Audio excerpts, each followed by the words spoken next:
음악 올려주시고 네, 두 번째 분은 좀 많이 화가 나신 분이에요. 그래서 제가 좀 화난 목소리로 읽어드릴게요. 안녕하세요. 저는 땡땡땡땡땡 형입니다. 원래 이런 글 같은 거 잘 안 남기는데 방송을 보다가 너무 공감되고 화가 나서 글을 남깁니다. 저는 콘텐츠 업계 쪽 회계팀 담당자입니다.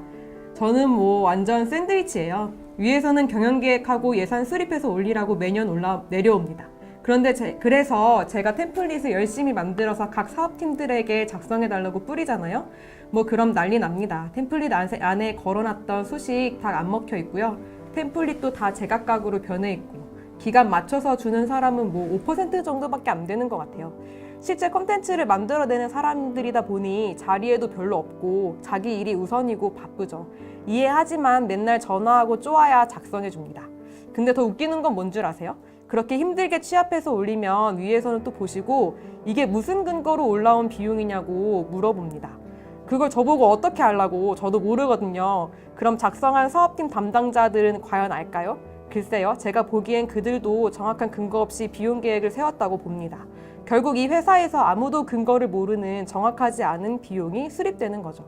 위에서도 어쩔 수 없이 늘 찝찝한 마음으로 승인을 해주시는데 과연 그게 제대로 측정된 비용인지도 모르겠고 비용 자체도 신뢰가 없으니 매출을 비교해서 본다 한들 무슨 의미가 있겠습니까? 매년 돌아오는 경영계획 시즌이 너무 두렵습니다. 또 연말이면 시작되겠군요. 매년 이런 지옥 같은 프로세스를 반복하고 싶지 않습니다.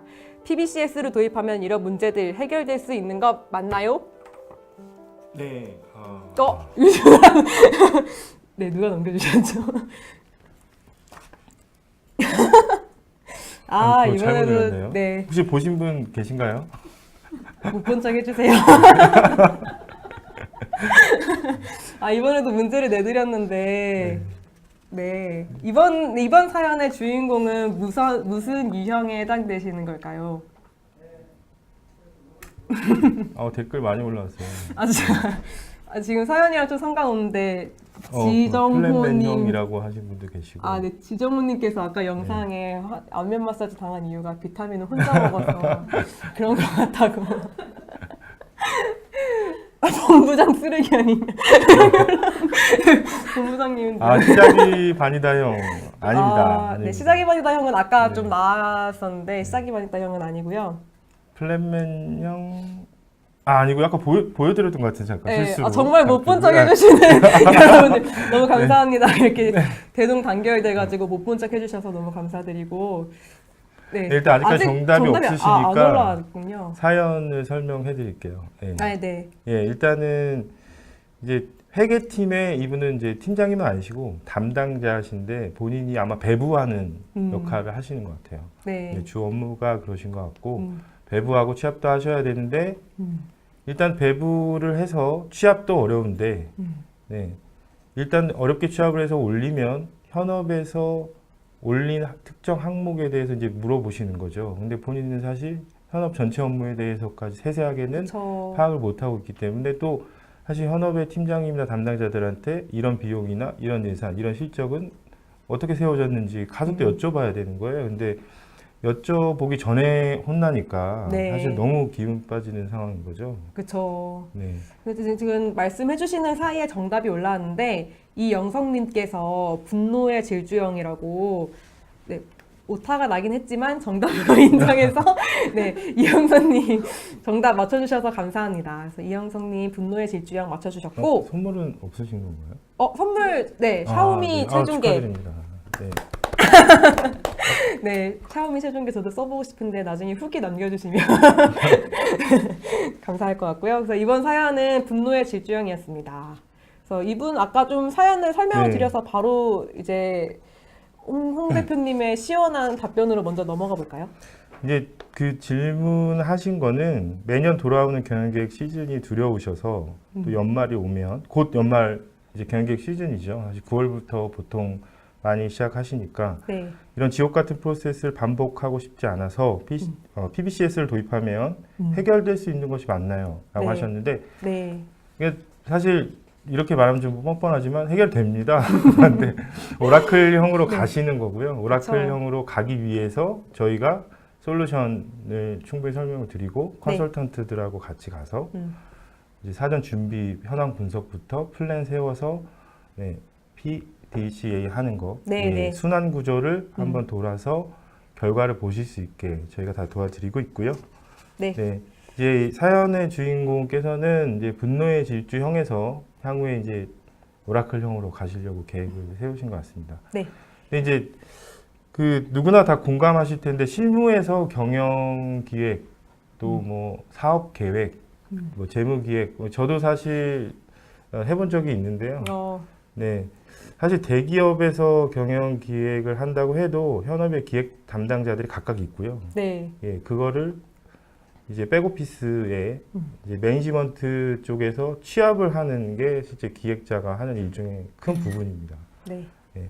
그런데 이제 실제 제가 겪었을 때도 그 경영계획하고 예산을 짜는데 엑셀에만 의존하다 보니까 뭐 시스템이 있는데도 불구하고 현실적으로 그 시스템이 경영계획에만 사용하기 좀 어려워서 맞지 않아서 실제 현업에 가서 저희 컨설턴트들이 인터뷰를 해보면 약 75% 정도가 엑셀에 의존을 하고 있다고 합니다. 그래서 네. 사실 데이터도 누군가가 잘못된 데이터나 아니면은 백데이터가 없이 추정치로 입력한 데이터를 아까처럼 예, 최종 보고할 때 문제가 네네. 되기도 하고요. 네네. 이 취합 자체도 사실 경영계획 시즌이 약 한 2, 3개월 정도 되는데 2, 3개월 중에 절반 이상을 사실 취합하는 기간으로 소요되는 경우가 굉장히 많습니다. 네. 그렇다 보니까 실제로는 뭐 연간 계획을 세운다고 해도 정확도가 좀 높은 거는 당장 한 분기, 네. 한 3개월 정도의 미래만 예측이 가능한 경우가 좀 거의 그렇죠. 과반수에 가까운 네. 기업들이 네, 그런 사실 상황인데. 경영계획을 하는 의미가 좀 퇴색되는 것 같아요. 네, 그렇죠. 예, 미래를 네. 예측을 못 하다 보니까.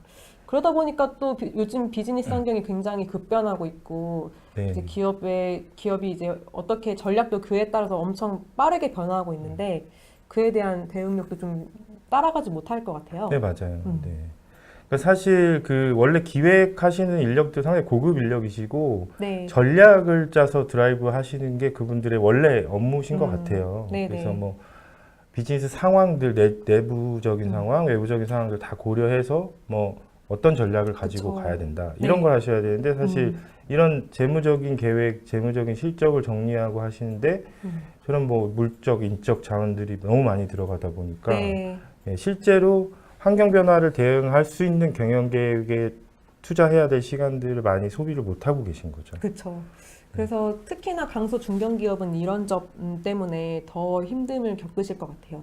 네. 그래서 황국님께서 시작이 반이다 형은 안 되나요? 수익률을 모르는 것이어서라고 말씀을 주셨는데, 그러니까 이 유형이 왜 분노의 질주형인지 생각해 보니까 말씀을 안 네. 드린 것 같아요. 그래서 네. 이분은 경영 계획을 지금 하고 계신데 과연 왜 하는지 의미를 잘 모르시는 분이었어서 저희가 이분은 분노의 질주형이다라고 생각을 했거든요. 그래서 이런 경영 계획을 해봤자 데이터의 신뢰성이 없기 때문에 과연 그 경영 계획에 대한 결과치를 믿을 수 있느냐 이런 거에 대한 고민이 있으시기 때문에 분노의 질주형으로 저희가 이름을 좀 붙여봤습니다. 네.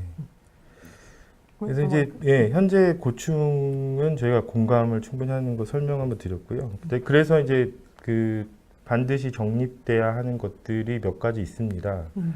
경영 전략, 탑 레벨의 경영 전략하고 바텀, 그러니까 현업에서의 계획.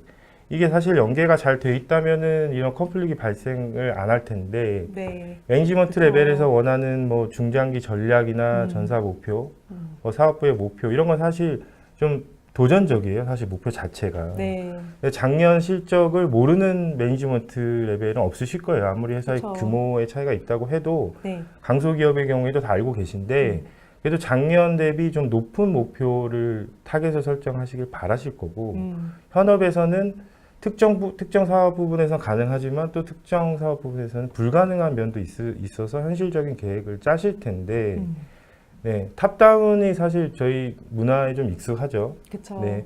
그렇지만 저희 시스템은 탑다운, 바텀업 두 가지를 다 네. 지원하는 형태의 로직을 가지고 있고요. 네. 예, 저 탑다운으로 내려오는 계획과 바텀업에서 롤업한 플랜을 네. 분석하고 이제 실제로 적정한지 예, 그러니까 결국 지금 댓글 주신 분 중에도 리더를 설득시켜야 하는데 기존 데이터의 신뢰도가 떨어져서 설득이 안 됩니다. 네, 근데 뭐 정확한 데이터라면 설득을 시키기 좋을 것 같다고 하셨는데, 그렇죠, 그렇죠. 네, 저렇게 현업에서 데이터를 기반으로 계획을 세우셔서 올리신 다음에 이제 장표의 오른쪽에 보시면은 분석, 실적, 적정성, 계획 타당성 저 부분을 저 탑 레벨에 계신 분들하고 현업에 계신 분들하고 협의를 하셔서 진행하실 수 있는 거예요. 그게 이제 시스템의 프로세스로 녹아 있고요. 네. 그래서 오히려 이제 시스템을 통한 데이터 기반으로 수치를 수치를 보여드리고 네. 이 수치에 대한 적정성이나 승인을 득하는 형태로 구성이 되어 있기 때문에 만약에 좀 더 챌린지한 목표로 좀 조정을 하자 이런 것들도 다 합의를 충분히 하실 수 있는 구성을 가지고 있습니다. 그러면은 저희가 바라보는 정말 이렇게 플래닝 프로세스는 이렇게 가야 된다라는 거를 좀 프로세스별로 자세히 보여드리면 좋을 것 같아요. 네. 전체 저희 그 PBCS의 플로우를 논리적으로 이제 그린 겁니다. 사실 훨씬 더 상세한 플로우가 있긴 하지만 네, 마침 이동곤님이 질문을 주셨네요. 현실적인 계획 검수는 어떤 방식으로 이루어지나요? 라고 말씀 주셨는데 네, 여기서 같이 프로세스 말씀드리면서 답변 드리면 좋을 것 같아요. 사실 이전 페이지하고 지금 이전 페이지의 그 협의 과정이 어느 구간에서 이루어지고 어떻게 승인되고 통합되는지 설명드리기 위한 장표예요. 네네. 먼저 전략적인 목표는 다들 뭐 상위 레벨에서 목표 설정하시겠죠. 그래서 템플릿을 만들어서 배부를 하실 거예요. 그렇게 되면은 이제 뭐 상향식 계획이 생성이 되죠. 근데 현업에서는 과거 데이터를 가져다가 올해 어떻게 할 수 있을지에 대한 가정치로 계획을 세우실 거예요. 네네. 그래서 각 뭐 사업부나 코스트 센터별로 수립한 현실성 있는 계획, 예, 그걸 가지고 이제 사업 오른쪽에 보시면은 사업부 간 합의 도출이라고 돼 있는 부분이 있어요. 네. 그쪽에 보시면은 사업부 간 계획별 합의 도출하고 와디프 분석, 이게 시뮬레이션을 통한 분석을 가지고 네, 조정을 하는 거죠. 그래서 그 조정된 내용을 워크플로우에 태워서 승인 프로세스도 밟고요. 네네. 네, 승인된 계획은 이제 뭐 팀 단위가 롤업되고 사업부 단위가 롤업돼서 전사의 계획이 롤업돼 가지고 최종 승인이 된다고 보시면 됩니다. 네네. 그래서 이제 최종 승인된 그러니까 CEO나 뭐 대표에게 최종 승인된 뭐 CFO가 승인하실 수도 있고요. 그 최종 승인된 계획을 가지고 오퍼레이션을 하게 되겠죠. 네네. 그럼으로써 발생하는 이제 실제 비즈니스로 발생한 실적들이 다 시스템에 취합이 되게 돼 있고요. 만약에 레가시의 뭐 ERP든 MES든 뭐 업무에 맞는 또 다른 업무 포탈이든 그런데 시스템 입력을 하시면 그 PBCS에서 연동해서 데이터를 자동으로 가져옵니다. 그래서 실적을 취합해서 기존의 계획 세웠던 템플릿에 맞게 자동으로 데이터를 집어넣어서 시뮬레이션을 할 수 있는 환경을 만들어 주고요. 그 상태에서 시뮬레이션을 해서 신규 예측치를 만들어 냅니다. 분기별로 혹은 뭐 월별로 시뮬레이션을 돌려보시고 예상했던 이제 연말에 세웠던 계획 대비 현재 1분기 지난 데이터를 가지고 신규 예측치를 생성했을 때 앞으로의 비즈니스에 어떻게 영향을 미칠지도 보실 수가 있는 거고요. 네. 이제 저런 데이터 기반으로 보고를 하기 때문에 이제 상위 레벨 매니저분들이 보시기에도 이건 뭐 조정할 만하다. 예, 혹은 뭐 사업이 잘 되니까 좀 더 도전적인 목표를 가지고 다음 분기에 가보자 라고 드라이브 하실 수도 있기 때문에 그런 프로세스로 지금 질문하신 분한테 답변이 되셨을 것 같고요.